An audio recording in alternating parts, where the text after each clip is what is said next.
ఇక్కడ ఎంతో మంది ఉండగా అందర్నీ వదిలేసి నన్ను ఒక్కదాన్నే పట్టుకుని అంటున్నావు అంటే నీ ఆంతర్యం ఏంటో నాకు అర్థం అవుతోంది. అత్తయ్య నువ్వు ఆగు. అక్క ఏమైంది? నగల గురించి ఎందుకు అడుగుతున్నావు? రూమ్ లో పెట్టిన నా నగలు కనిపించట్లేదు కార్తీక్.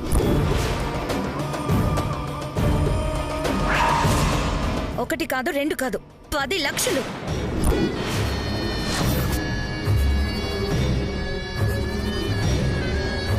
అదేంటి సకల, రూమ్ లో పెట్టిన నగలు లేకపోవడం ఏంటి? ఉన్న పళ్ళంగా ఎలా మాయమైపోతాయి? నగల కాళ్ళొచ్చి వాటంతటవే మాయమవ్వవు కదా. ఎవరైనా కొట్టేసి దాచిపెట్టుంటే మాయమవుతాయి. అక్క అందరూ ఇక్కడే ఉన్నారు, మరి నగలు ఎలా పోతాయి? అయినా అంత నిర్లక్ష్యం ఏంటి నీకు? నగలు జాగ్రత్తగా దాచుకోవాలి కదా. అందరూ మనవాళ్లే కదా అని నేను రూమ్ లాక్ చేయలేదు కార్తీక్. మన వాళ్ళని గుడ్డిగా నమ్మడం నేను చేసిన తప్పే.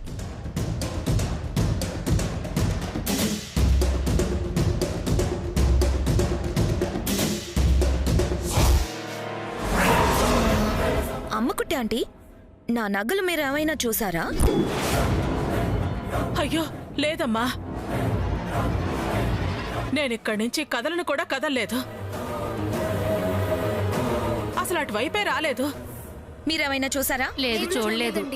మీరేమైనా చూసారా? లేదు, చూడలేదు. మీరేమైనా చూసారా?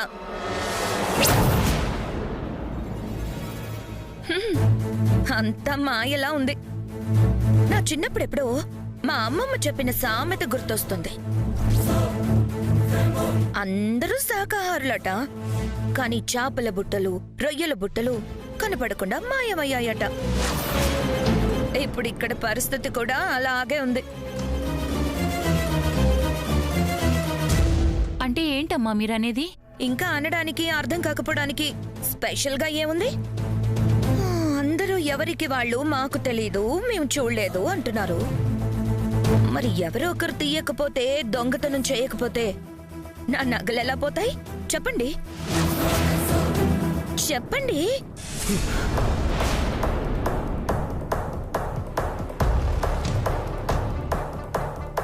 రఘు, ఏమైంది? ఎక్కడికి? అమ్మా ఒక్క నిమిషం అమ్మా, మీరు కూడా రండి.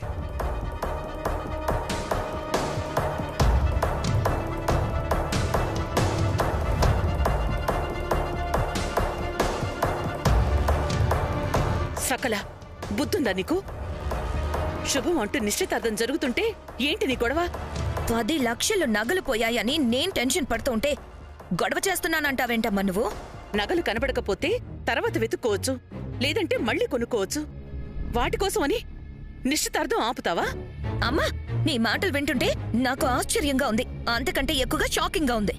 ఎందుకు? ఎందుకంటావేంటమ్మా? నీ కూతురు నగల కంటే ఎవరో ముక్కు మొహం తెలియని వాళ్ళ ఎంగేజ్మెంట్ ముఖ్యమైపోయిందా? అక్క డిస్కషన్ ఆపండి. అది కాదు కార్తీక్, అమ్మ చూడు ఎలా. ఇది ముక్కు మొహం తెలియని ఎంగేజ్మెంట్ కాదు. రఘు వాళ్ళ కుటుంబం మనకి ఎప్పటి నుంచో తెలిసిన కుటుంబం. అలాగే మన కుటుంబంతో అనుబంధం ఉన్న కుటుంబం. రాధిక వాళ్ళు కూడా మనకు బాగా కావాల్సిన వాళ్ళు.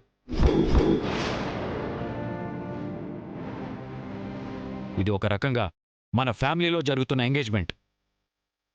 మరోసారి పరాయి వాళ్ళని మాట్లాడుకో.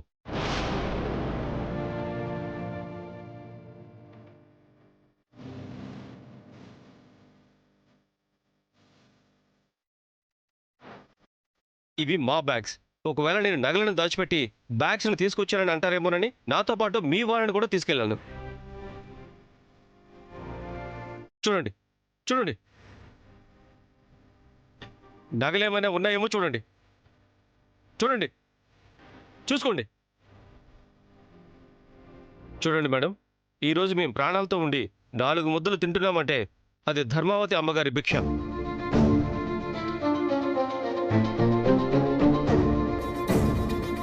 అన్నం పెట్టిన ఇంటికి కన్నం వేసే దుర్మార్గులం కాదమ్మా.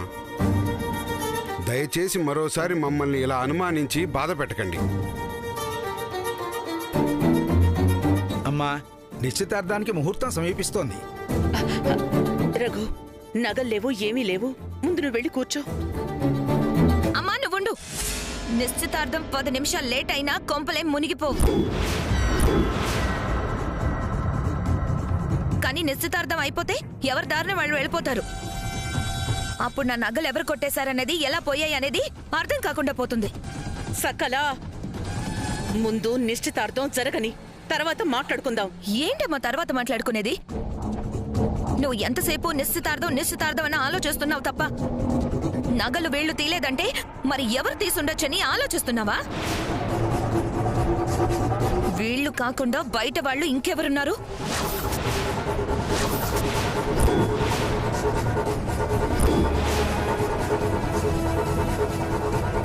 నగలు ఇంకెవరు తీయడానికి అవకాశం ఉందని కనీసం నువ్వు ఒక్కసారైనా ఆలోచిస్తున్నావా? అంటే ఏంటండి మీరు అనేది? మీ నగల్ని మేము తీసామని అంటున్నారా? అలా అని నేను అనడం లేదు. ఎవరో ఒకరు తీయకపోతే ఎలా మాయమవుతాయని అంటున్నాను. సరేనండి, మా బ్యాగులు కూడా చూసుకోండి. అప్పుడు మీకే అర్థం అవుతుంది మమ్మల్ని తప్పుగా అపార్థం చేసుకున్నారని.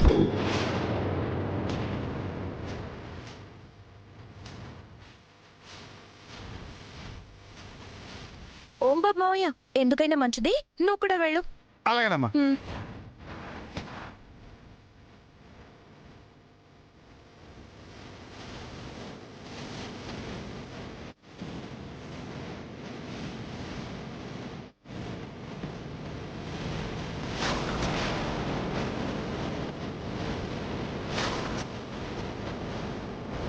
చూసుకోండి, మీ కళ్ళారా చూసుకోండి. ఎవరూ తీయకపోతే నగలు ఎలా మాయమవుతాయని మమ్మల్ని అనుమానించి మాట్లాడారు కదా. ప్రాణం పోయినా దొంగతనం అనే ఆలోచన మాకు అస్సలు రాదు. అది మీకే అర్థమవుతుంది. చూసుకోండి చూసుకోండి.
ప్రాణం పోయినా దొంగతనం ఆలోచన మీ మనసులోకి రాదనన్నారు కదా.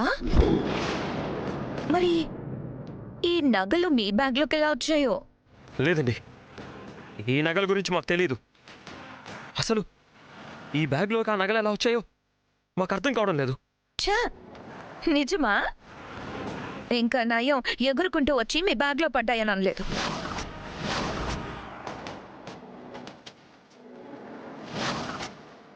కార్తీక్, ఇంకా చూస్తావేంటి? ఈ లో క్లాస్ వాళ్ళని తీసుకొచ్చి నెత్తి మీద పెట్టుకుంటే ఇదిగో ఇలాంటి లో క్లాస్ బుద్ధులే చూపిస్తారు.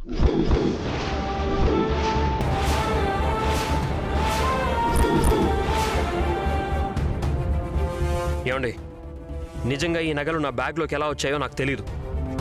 అనవసరంగా మీరు మాట జారకండి. మాట జారడం కాదు, నమ్మి ఆశ్రయమిస్తే దొంగతనం చేసినందుకు చెయ్యి చేసుకోవాలి. సకల, చూడండి, మా అన్నయ్య ఏ తప్పు చేయడు, దొంగతనం అస్సలు చేయడు.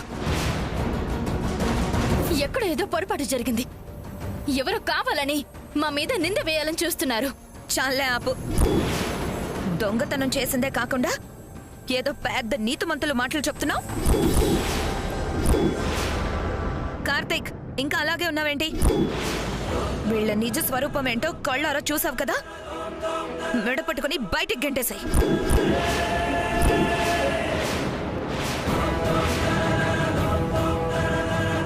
సకలా, నువ్వు ఆగుతావా? ముందు ఈ నిశ్చితార్థం పూర్తి కానివ్వు, తర్వాత మాట్లాడుకుందాం.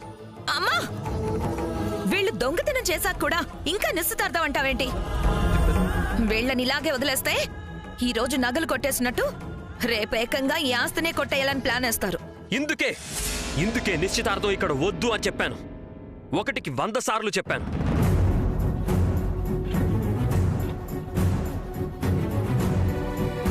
వీళ్ళంతట వీళ్లే పిలిచారు, దొంగతనం నింద వేసి అవమానిస్తున్నారు. నిందేంటి? నిజమే కదా.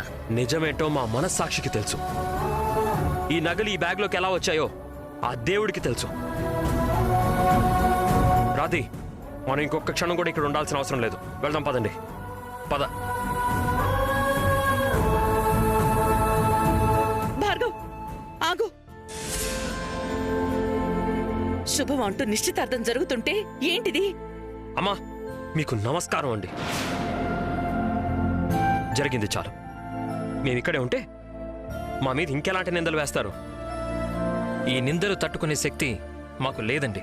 భార్గవ్, ఒక్కసారి నేను చెప్పేది కూడా విను. దయచేసి మమ్మల్ని వెళ్ళనివ్వండి, ప్లీజ్. చూడండి బావగారు, మీకు మా చెల్లెలతో పెళ్లి కావాలంటే ఏ గుళ్ళోనో చేస్తాను, అంతేగాని ఇక్కడ మాత్రం కాదు. మీకు వీళ్ళు బాగా కావాల్సిన వాళ్ళు అయినా సరే ఇక్కడ నిశ్చితార్థం పెళ్లి జరగడానికి నేను ఒప్పుకోనంటే ఒప్పుకోనంతే. వా వా వా వా వా వా, సూపర్. దొంగతనం చేసి దొరికిపోయేసరికి తప్పించుకోవడానికి చాలా తెలివిగా డ్రామాలాడుతున్నారుగా. ఆపండి, ఆపండి. ఇంకొక్క మాట మా అన్నయ్య గురించి తప్పుగా మాట్లాడితే సహించేది లేదు, ఊరుకునేది అంతకన్నా లేదు. ఏ, దొంగతనం చేసిందే కాక ఇంకా నోరు లేస్తుందేంటి? అక్క, ఒక్క నిమిషం. ఈ దొంగతనం జరిగింది ఒక పోలీస్ ఆఫీసర్ ఉన్న చోట.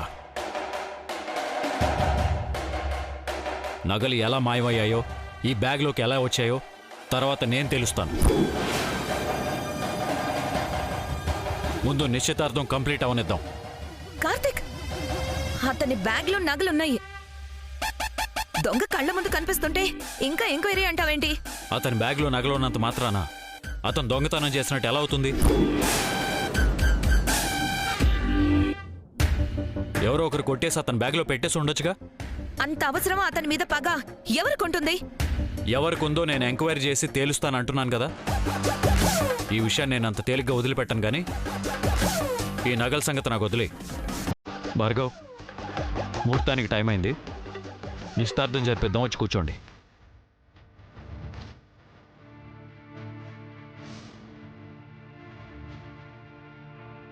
లేదులేండి సార్, ఇంత జరిగాక మేము ఇక్కడ ఉండదలుచుకోలేదు.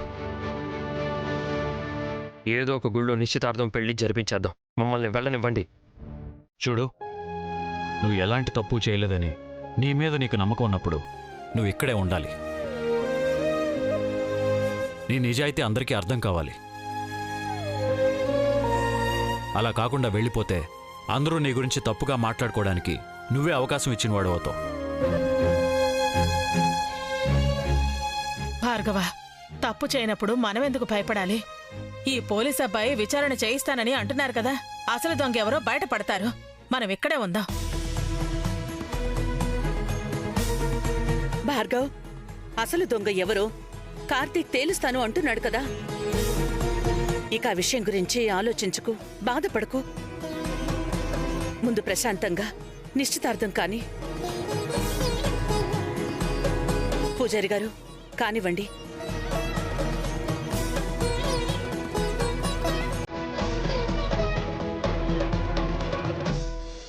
ఓం గణపతి కుంభవామహే కవిం కవీనామస్త్రవస్తమం జ్యేష్ఠరాజం బ్రహ్మణాం బ్రహ్మణస్పద ఆనశ్రమోతి ప్రణో దేవి సరస్వతి పాదే దివాగినివతి యేనా మగువతు ఆరక్షితి దేవతాభ్యో నమో నమః తత్పైం క్షీరసముద్రరాజతనయాం సుఖినకథామేశ్వరి అస్య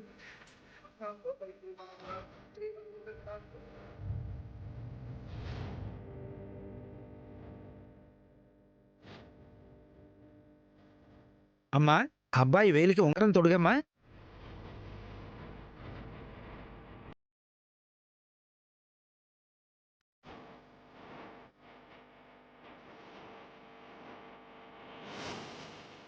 అమ్మా రాధి, ఉంగరం తొడుగు.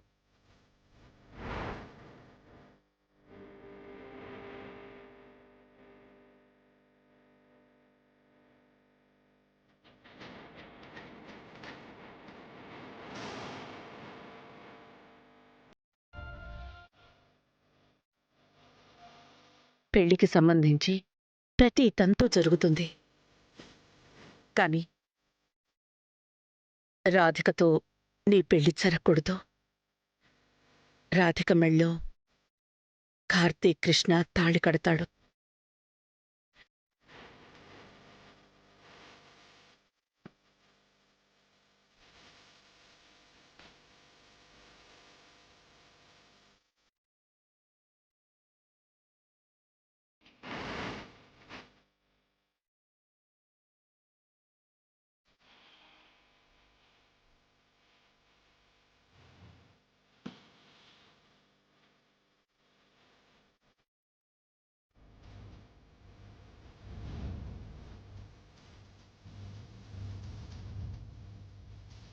బాబు ఉంగరపు వేలికి ఉంగరం తొడుగు.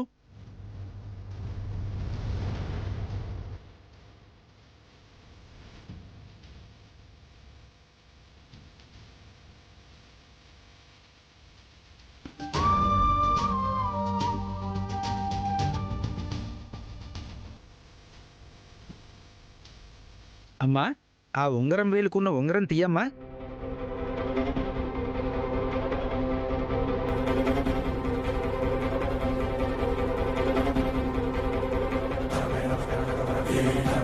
రావట్లేదు. ఏది నేను ట్రై చేస్తాను.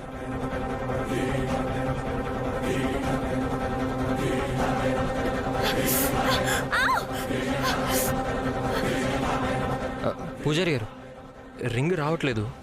గట్టిగా లాగితే బ్లడ్ వస్తుంది. రాకపోతే వదిలేయండి బాబు. బాబు చూపుడు వేలికి ఉంగరం తొడుగు నాయన.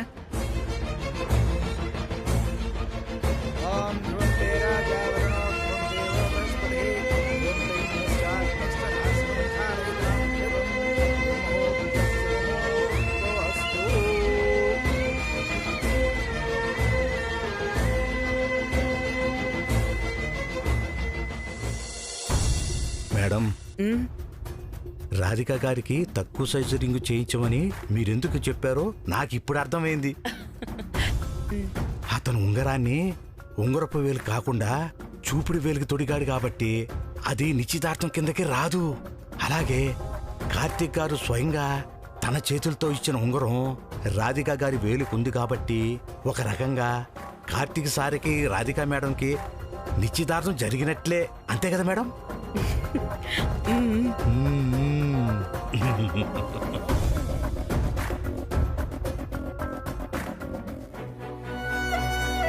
నీకు రాధికకి ఆ దేవుడి ఆశీస్సులతో నిశ్చితార్థం జరిపించాను.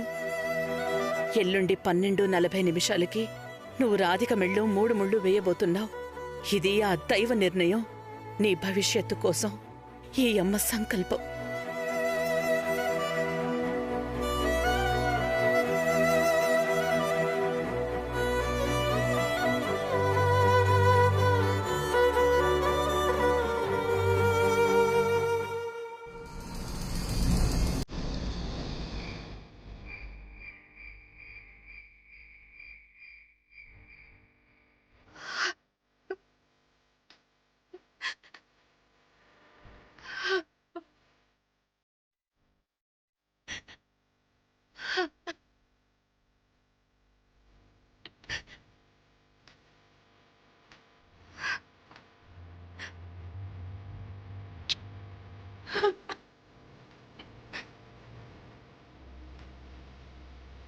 మొదటిసారి ఏ క్షణమైతే మిమ్మల్ని చూడగానే ఈ గుండె కొట్టుకుందో ఆ క్షణమే ఈ గుండె నిర్ణయించుకుంది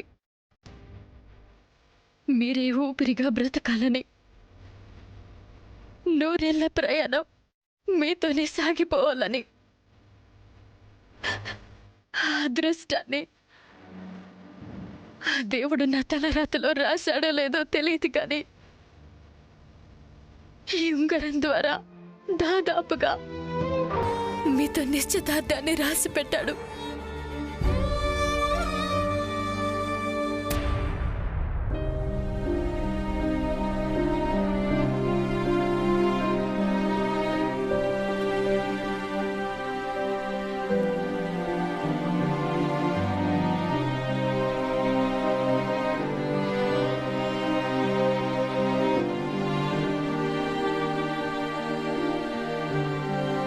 రాధిక,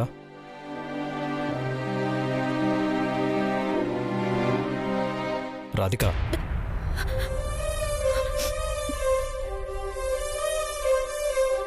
పిలిచినా పలకట్లేదు. అంతలో ఏం ఆలోచిస్తున్నావు? మన మనస్సు తలుచుకున్నది మన కళ్ళ ముందుకొచ్చినప్పుడు ఆ ఆశ్చర్యం ఆనందంతో కాసేపు మనం ప్రపంచాన్ని మర్చిపోతామట.